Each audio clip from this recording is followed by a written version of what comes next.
প্রিয় ফেসবুক বন্ধু ভাইরা, আমি আবারও বলছি, ব্যাটিং লাইন দেখে নেন। যে শট খেলছেন স্কোয়ার কাট শট, এবং এই ব্যাটিংয়ের কোথায় ভুল সব কিছু কমেন্টের মাধ্যমে জানাবেন। আমি এইটুকু আশাই করলাম আপনার কাছ থেকে,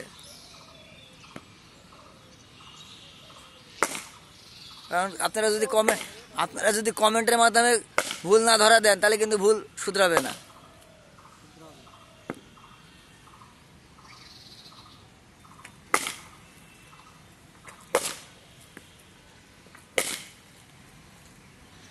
কারণ ঈদের পরে আবার আমাদের স্যার আসবেন।